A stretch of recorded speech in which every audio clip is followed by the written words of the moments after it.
An incoming storm system is unleashing wet and miserable conditions right across the Gaza Strip, and it's set to get worse in the coming days. Hundreds of thousands of Palestinians are enduring the storm in flimsy makeshift shelters or in tents that stand no chance of keeping out the rain. Already, water is pooling between the tents. Some people are digging trenches to try and keep it from getting inside. There's more rain, more strong winds, and more flash floods in the forecast for the coming days. Israel is still severely restricting humanitarian aid, including shelters, in breach of the US brokered ceasefire it agreed to more than 2 months ago.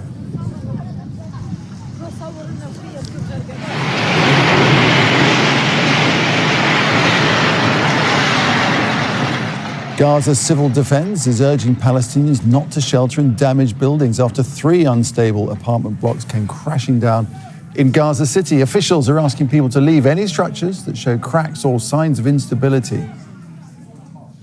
And 15 centimeters of rain is expected within 48 hours. That's around 2 months' worth of rainfall in just less than a week.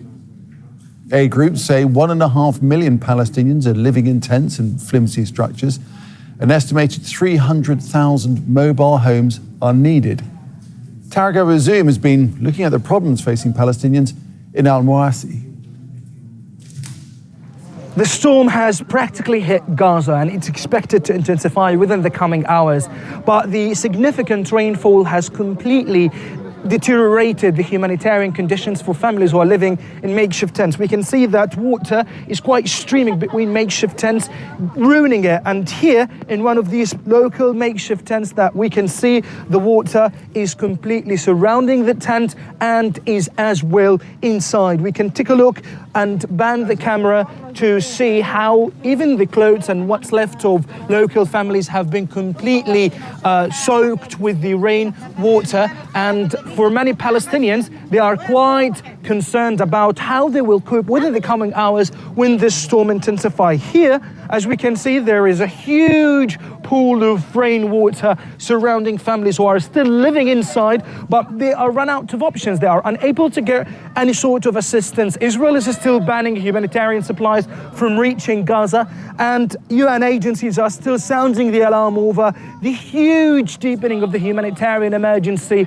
across the Strip, given the restricted number of makeshift tents that entered Gaza and the inability of local families here to cope with this soaring humanitarian crisis.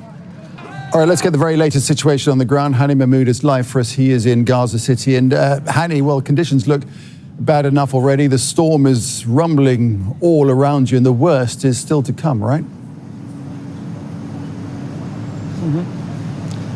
Absolutely, and for the past 45 minutes, non-stop downpour that has already flooded the streets around this area. Many of the pathways around the sites behind me that we're going to show you in a little bit turn into pool of rain water and a pool of mud here, making it very difficult for families that are trapped inside these tents. And just as you can see, it might be a little bit difficult to see that. Today, confirmed reports of many of the buildings that came down as a result of the heavy rainfall and the wind. It looks like it's going to be a very difficult night for displaced families inside these tents that are not designed to withstand strong winds and heavy rainfalls, and along with every other struggle that people have been going through for the past 2 years. So it's not just food and water now. There's another battle now. It's forces of nature, the strong wind and the heavy rain.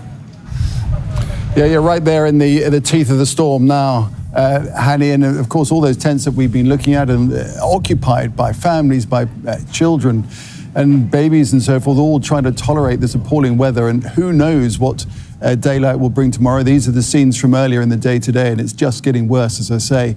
Tell us what kind of support is needed. What are local authorities and humanitarian organizations saying about any aid that should be coming in soon?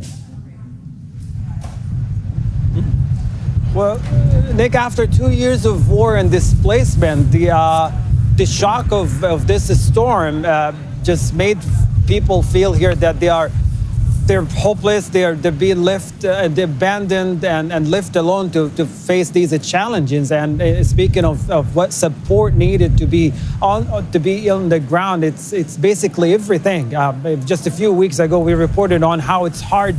People trying to find normalcy in their lives, and right now they are lacking everything from basic necessities into winterization kit just to help them survive these difficult conditions. What we're talking about here, that people not only were forced out of their homes, but they became largely homeless over the past 2 years. This is not the first time that they are experiencing this, but this could be the worst compared to the past 2 winter seasons. And just apart from the fact that winter season is a normal weather season everywhere else except here at this time. So it's a new struggle that brings a new layer of dangers and risk for many people. Particularly, we look at vulnerable group, women and children, who feel the stress and feel the fear that is now becoming very obvious of how distressed they are,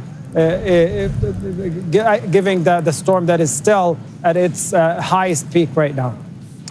Okay, we'll keep checking in with you, Hani, as that storm develops. A very difficult situation for everybody there in Gaza. Thanks very much in the meantime.